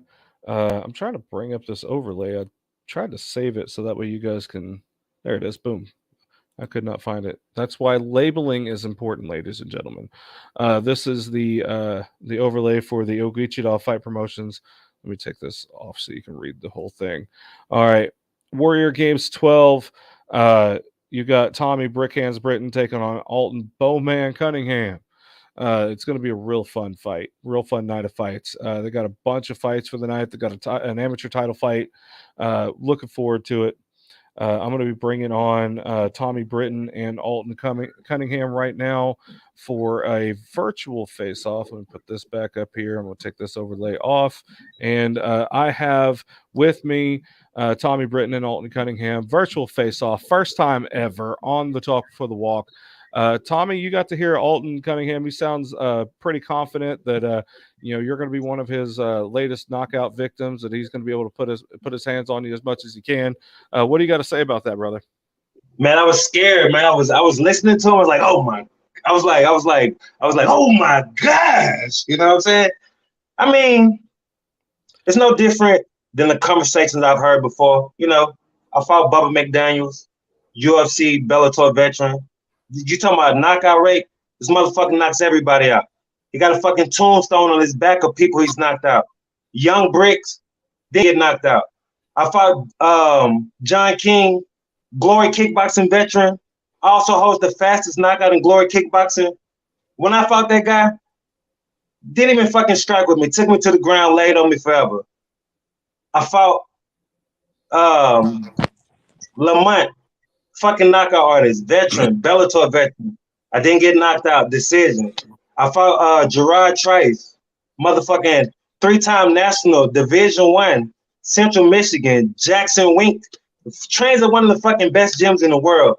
Fought that guy twice in Bellator, fought him just recently, decision twice. I mean, all these guys are beasts. All these guys are dangerous, man. So, I mean, that's his game plan to finish me, So shit, I mean, April 9th, we'll just see if it goes as planned, All right, Alton Cunningham, what is your response to that?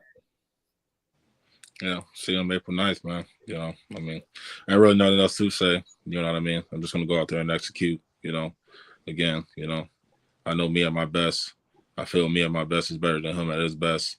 All that other stuff is just noise, man. He's gonna have to adjust to what I'm doing. I know what I'm doing. I know what I'm well capable of.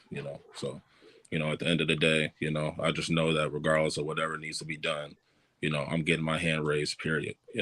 Regardless, everything else between the middle, all this other stuff, that's just, again, that's noise.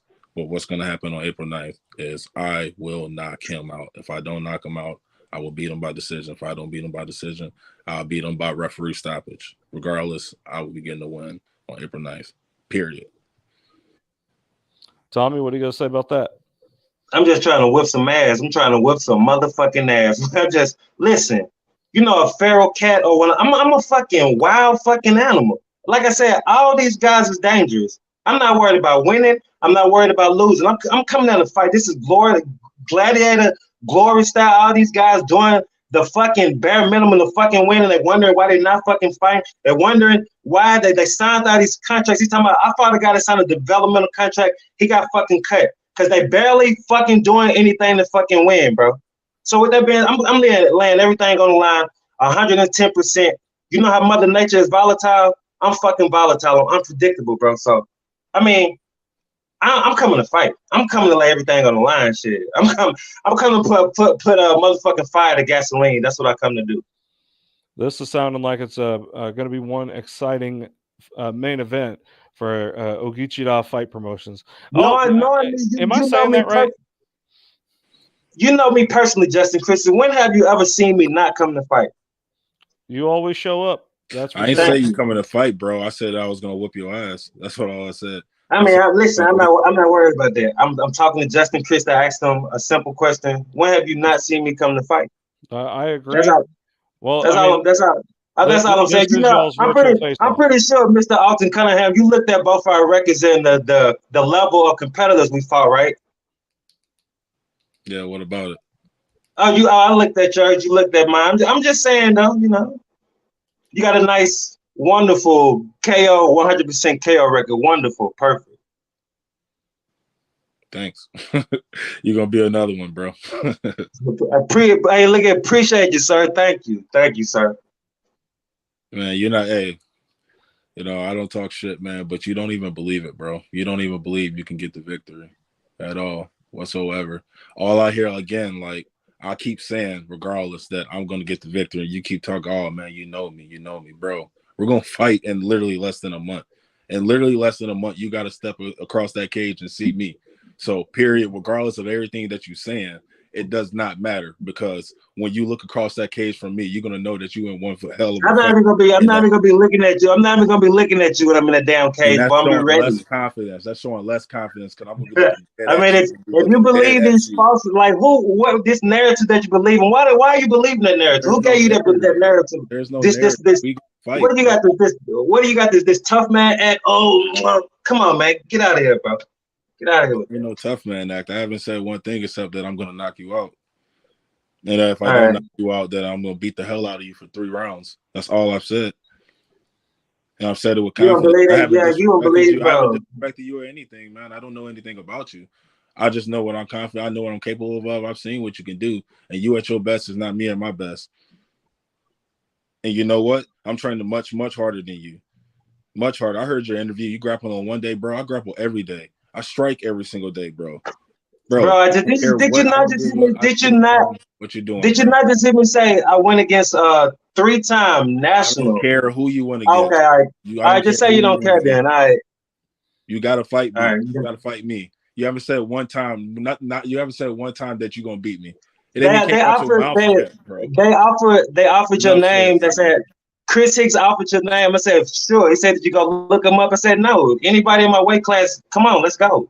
I don't like I'm a competitor. I don't like winning and losing because I don't like saying what I'm gonna do because guys will say I'm gonna win. You know what they do? They hold on to your fucking leg for dear life just to win. And I feel like that's coward shit. Like I can go do that, but like I said, fighting is unpredictable.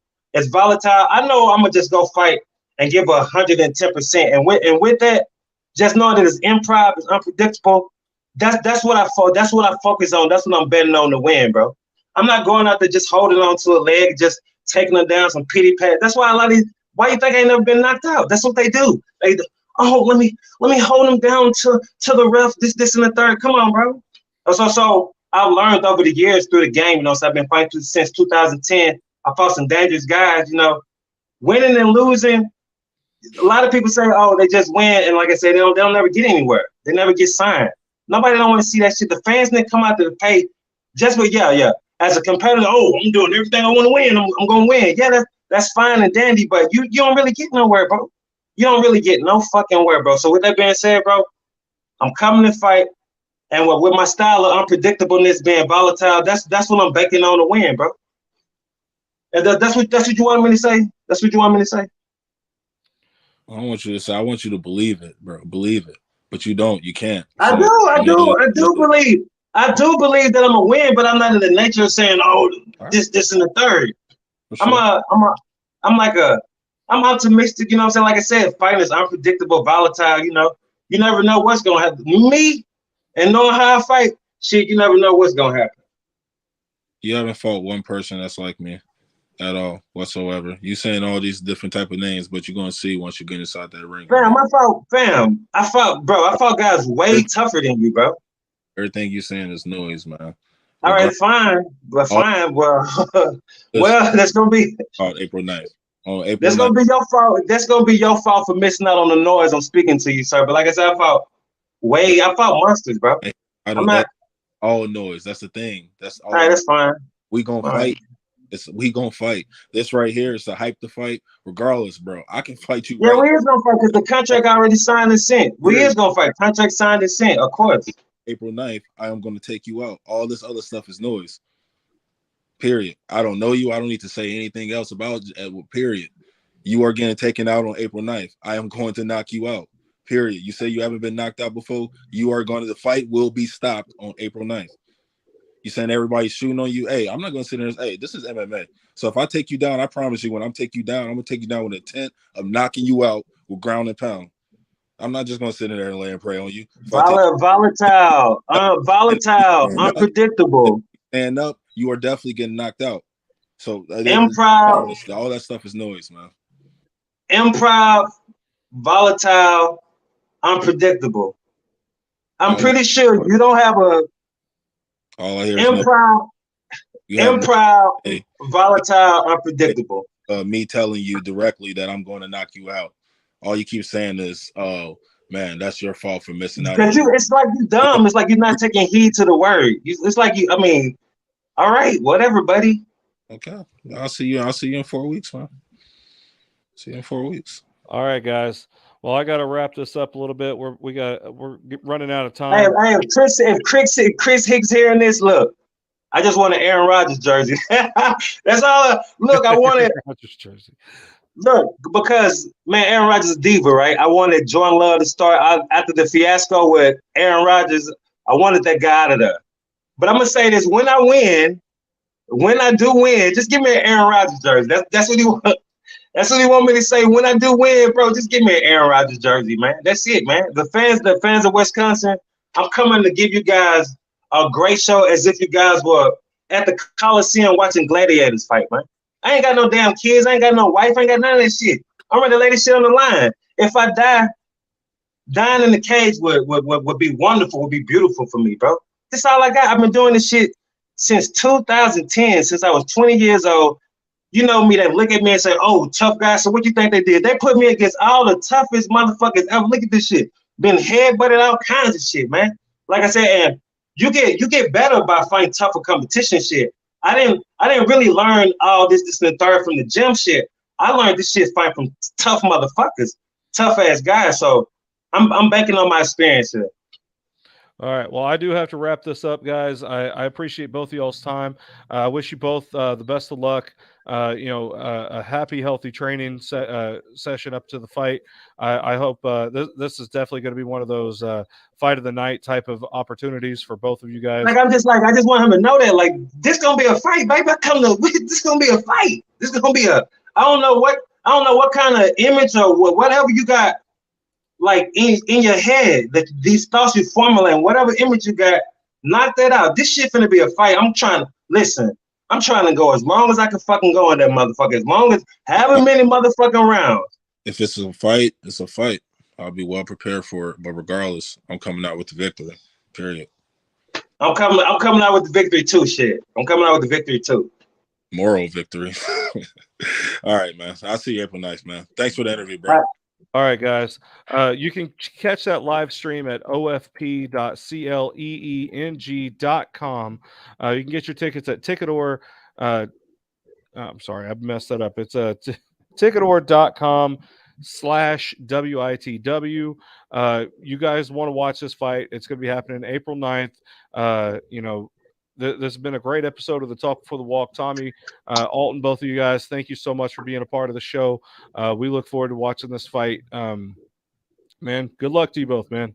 And thank you, Justin. Thank you, Chris Hicks, man. If y'all can, like Justin said, and like my boy Chris has been working hard promoting this fight, please do watch the fight. Please tune in. My boy Matt will be recording. I'm going to let you hop up out of here, Justin. I appreciate you, man.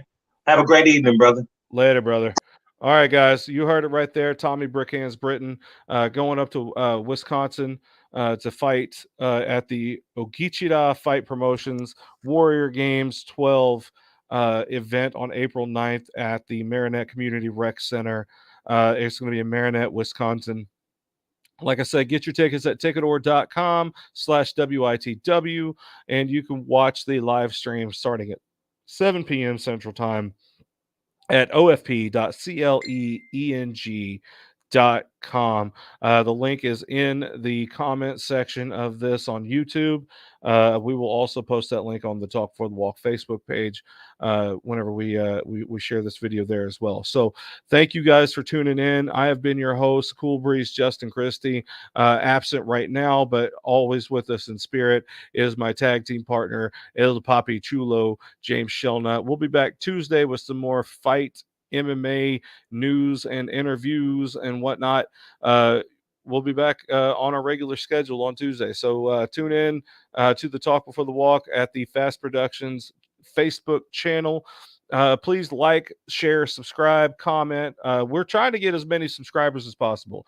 We're working to try to get our first 100 subscribers on the channel. And the reason why I'm saying that particular number is because once I hit 100 subscribers, I can change the URL of our channel to make it easier to find our channel. So if you guys can help us out, please give us please subscribe to our channel and try to help push these videos for us, and we're going to get many more MMA, boxing, wrestling, kickboxing interviews, and all kinds of stuff for you guys on that channel. We'll also be uploading a lot of MMA content that the Fast Productions media team has produced over the past few years.